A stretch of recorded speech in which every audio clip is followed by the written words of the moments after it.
Bonsoir. Ravi d'être avec vous et de pas être tout seul chez moi à regarder un porno. Franchement, c'est rare.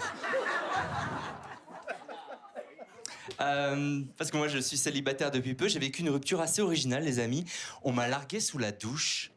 Qui fait ça? Sous la douche, t'es à poil, t'es plein de mousse, t'es vulnérable, tu ressembles à rien. Tant que je sèche, respecte-moi, en fait, tu vois? On a tenu 3 mois, on peut attendre 2 minutes. Visiblement non. Je m'explique, j'étais en train de me doucher innocemment. Je m'attendais pas à mon destin. Je vois le rideau qui s'ouvre, une tête qui passe et qui me dit j'y arriverai pas, il faut que tu partes. Je suis nu et mouillé, je dois aller où? Et j'entends non, mais on a passé 3 mois super, t'es un mec génial, mais honnêtement, je vois pas d'avenir. Et en plus, les ruptures, ça m'angoisse au maximum. Là, j'ai qu'une envie, c'est fermer les yeux et j'ouvre les yeux, t'as disparu. Et moi, je viens de me faire un soin pour les cheveux, c'était marqué laisser appliquer 20 minutes. Tu vois le dilemme ou pas? En plus, je me suis investi dans cette relation, j'ai fait des efforts dans cette relation, tu vois. J'étais avec quelqu'un qui était radin. C'est pas sexy, les gens radins. Tu sais, on part à l'hôtel, en amoureux, en week-end, à la fin du séjour, qu'est-ce que tu voles quand t'es un peu tranquille? Le petit gel douche, le petit shampoing, et t'es fier de toi, t'as fait le casse du siècle. T'es le rocancourt de l'hôtellerie, t'as braqué l'ibis. Ce malade tellement crevard, tu savais quoi, il est parti? Les piles de la télécommande. C'est sexy, ça, sans déconner? Et en fait, j'ai réalisé qu'il n'était pas radin, il était klepto. Si un jour t'as l'occasion de sortir avec une klepto ou un klepto, fais-le, c'est génial.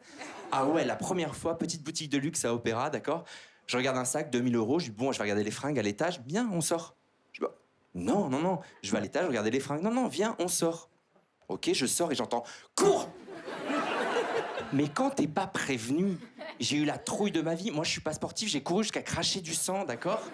J'ai fait Opéra, les Tuileries, j'arrive aux Tuileries, il me sort le sac à 2000, il me dit cadeau. J'ai dit putain, j'adore le sport.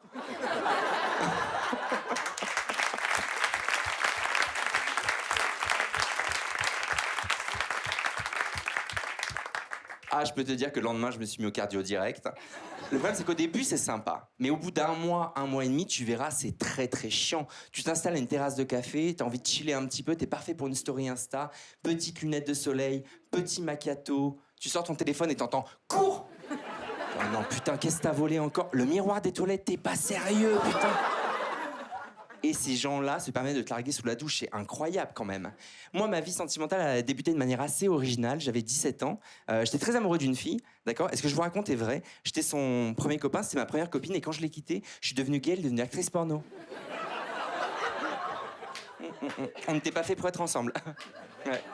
On aimait la même chose, mais trop, visiblement.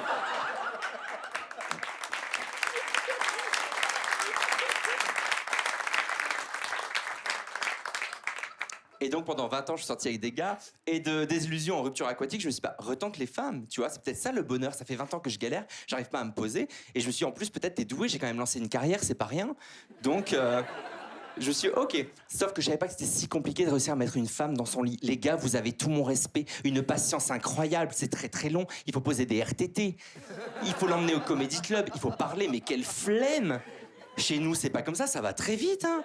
On a une application de rencontre magique qui s'appelle Grindr, tu l'allumes au beau milieu de la nuit, tu vois quelqu'un qui te plaît à 3h du mat, t'envoies même pas bonsoir, y a pas de politesse, t'envoies chaud, point d'interrogation.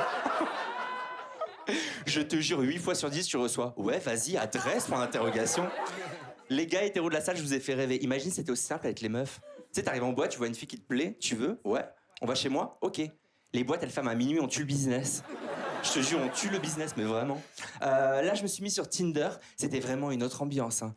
Tinder, vendredi soir, 1h05 du matin. Au bout de 3 messages, elle m'envoie « Tu te vois où dans 6 mois ?» Mais moi, juste pour déconner, je m'ai envoyé dans ton cul, elle m'a bloqué, c'était fini.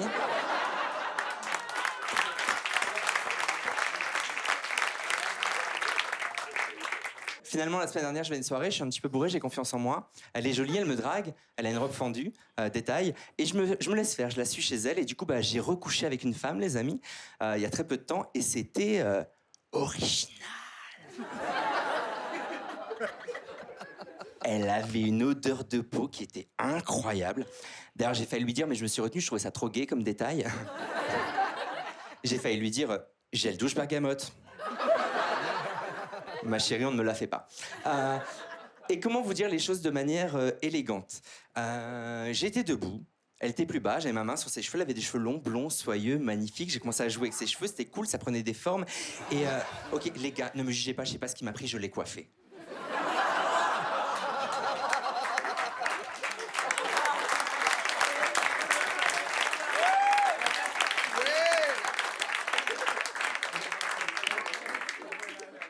c'est pas normal. Pendant qu'elle me suçait, je lui ai fait des tresses. Carrément, je me suis découvert une vocation, ça a fini en chignon banane, le bordel. Elle m'a dit, c'est très original, on m'a jamais fait un truc pareil. Enfin, elle m'a dit, original, moi jamais fait un truc. Je te remercie, continuons l'expérience. Et vraiment, les filles, je vous aime du fond du cœur pour être ma mère, ma meilleure amie, ma soeur, mais je crois qu'on a un mauvais karma au lit ensemble. Première copine, actrice porno, honnêtement, c'est très rare, ça traumatise un homme, d'accord? Deuxième copine, 20 ans plus tard, femme fontaine, ça tombe sur moi. Qui m'a jeté un sort? On m'a marabouté, c'est pas possible, sans déconner. Pas femme fontaine, un petit peu, elle a gondolé le parquet, d'accord? C'était l'éléphant bleu, la meuf, ça ne s'arrêtait plus, j'étais terrifiée. Je me suis dit, mais elle est malade, elle va couler l'arrondissement, cette folle. On va rentrer en pirogue ce soir, nous les Parisiens.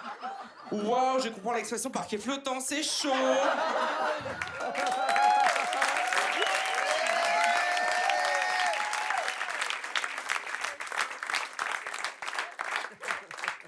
Et moi, tu sais, j'assiste au spectacle en mode nature et découverte.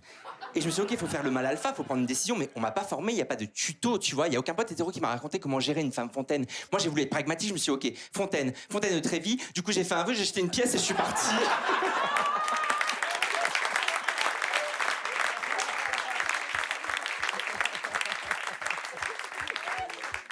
Non, je pense aussi que j'ai recouché avec elle parce que j'ai besoin d'adrénaline en ce moment dans ma vie, j'ai besoin de pimenter mes journées. Si vous êtes dans ce cas, je vous donne un petit tips, un peu border, mais sympa.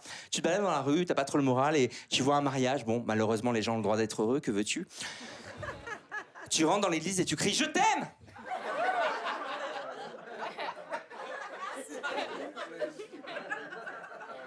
L'épouse pas. Et t'attends. Tout le monde te regarde pour l'ego, ça fait plaisir, t'es la star du moment, je te jure. Hein. Même le photographe, il te prend en photo, tu commences à poser, tu mords les joues. Et t'as toujours ce moment savoureux, t'as la mariée qui dit au marié paniqué, je te jure, je le connais pas. Tu m'as trompé, jamais de la vie. C'est pas grave si tu m'as trompé, moi je t'ai trompé une fois. Quoi, tu m'as trompé? C'est à ce moment-là où tu dois partir en courant, d'accord? Le problème, c'est que nous, les êtres humains, on est vite blasés, tu vois. Quand t'as fait 5 et de lit, ça devient une formalité, ça devient une routine. Je t'aime, l'épouse pas, tu frissonnes plus. Il faut passer à l'étape d'après, se challenger un peu, les mosquées. C'est très facile, les mosquées. T'es un homme, tu rentres, tu cries Mohamed, je t'aime, tu n'attends pas, tu cours.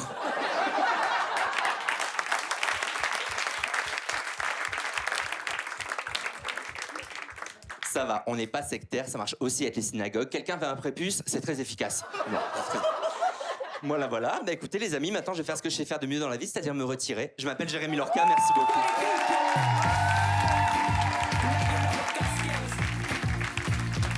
Faites-moi du bruit pour Jérémy Lorca, s'il vous plaît.